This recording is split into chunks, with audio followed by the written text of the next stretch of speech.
Opening day is one of the best days of the year for rifle hunters. It's the first time you get a crack at an elk after there's been a week lull in between archery season and rifle season. Around here, it's almost like a holiday.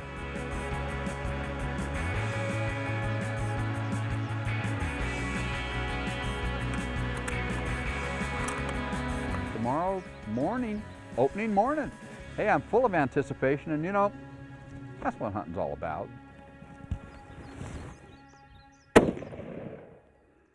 It's a tale of two guides for two different species. Lifelong elk hunter Remi Warren's been a guide for 6 years, spending 200 days a year guiding and scouting for elk. Darrell Wise killed his first elk as a teenager, but for a quarter century was one of the best-known goose guides in the Pacific Northwest and Canada. We're located here in the Bitterroot Valley, Montana, southwestern Montana. We have elk and deer combo hunts, and all of those are primarily done on Forest Service, state lands, and a little bit of private property as well. At dawn on opening day, en route to the hunting area, guide Remi Warren lets hunter Darrell Wise know what the elk are up to. The peak of the bugle's passed, but the bulls are still calling. These elk right here, the rut's over. We will, because of the size of the elk herds up here, still hear elk bugling. It's not that they're bugling to mate, it's they're bugling to communicate to one another. That's a bull's noise, and he's going to make that noise to try to keep the harem of cows that he's with in order. But right now, it's not the bulls running the show, it's still that lead cow, because these are bigger elk herds and they've grouped up after the rut, but we still might hear some of that bugling like you would hear right in the peak rut.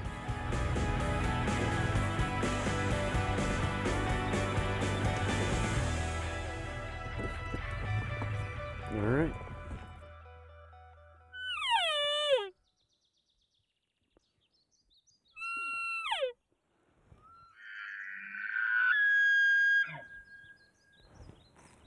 I think the elk that were over there, they must have gone right over. So we're just gonna take this, go around, and see if we can't pop up, because when there's a couple, there's always more. So just take her easy.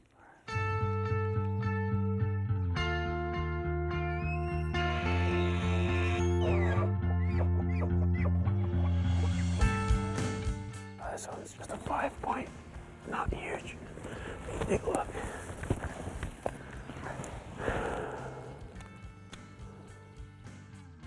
The bull is the far left edge of the group. Nice bulls right in the middle. Oh, there's a 6.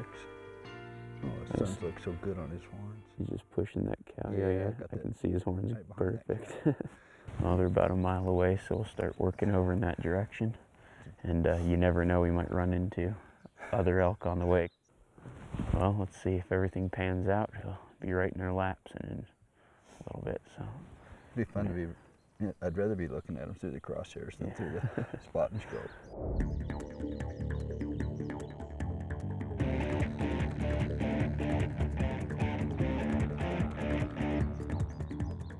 We'd seen a herd of about 250 to 300 elk off in the distance, so we decided to go try to get on that group. They happened to disappear on us, so we decided to set up below the mountain where we last saw them, hoping that something might happen.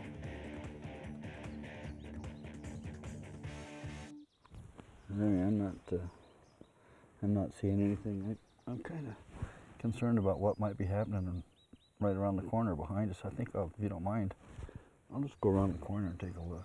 All right, I'm just going to stay here and keep an eye on this here, because those elk might come down here, so go ahead. Okay. Hold this for a sec. Yeah. Thanks. So Darrell took off, and then all of a sudden, the elk started coming out of the woodwork. I mean, they were running down the mountain right to us, and my rifleman wasn't anywhere around. There they are.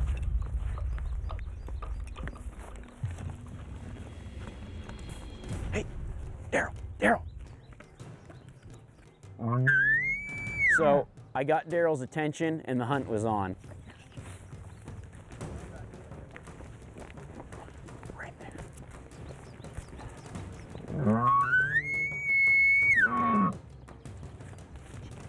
We got that right there.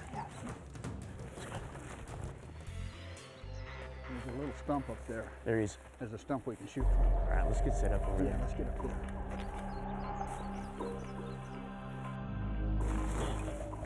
Yeah, give me that from my shoulder.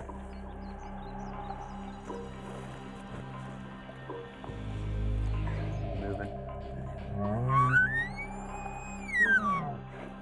All right, he's behind that tree right there. Wait, okay, he's coming out. Okay.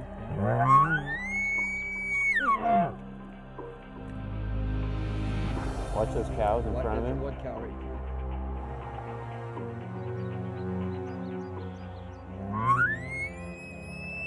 I got it. Okay, cool.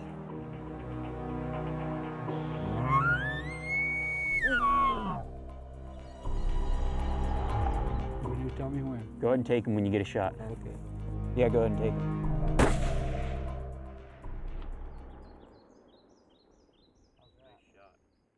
That was cool. I like it when they just... That was a great shot. Good job. That looked good from here. I saw it in the scope before, you know, I got recoiled out. Yeah, there wasn't much question about it. That's cool. I'm really happy, Remi. You stopped right there. So. Yeah.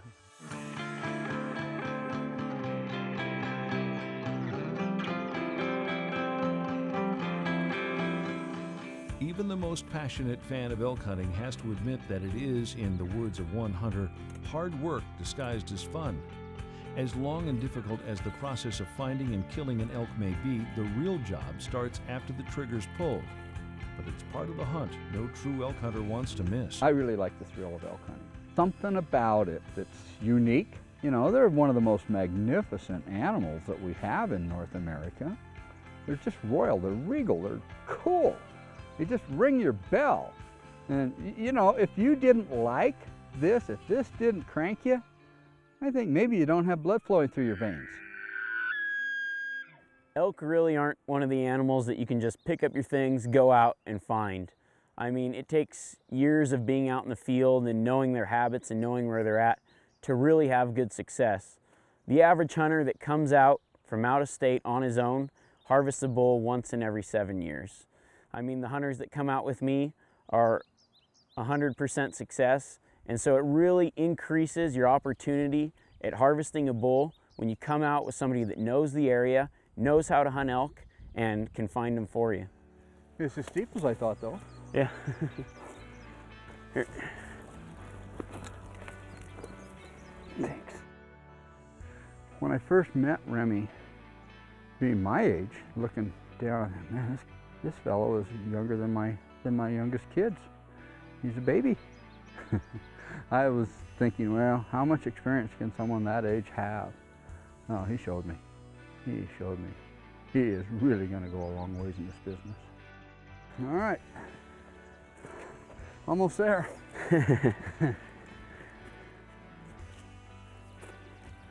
Wow, he fell right on himself. Nice. Good job, man. Congratulations. Thanks, Remi. It's a great bull. Good job. Awesome. Yeah. All right, well, we're going to get it down to the bottom, and then from there I'm going to quarter it up. Skidding 800 pounds of prime bull elk down a 45-degree slope's no easy chore. But maybe that's what makes it such a satisfying stage of the hunt, and it's one Warren and Wise take on with gusto.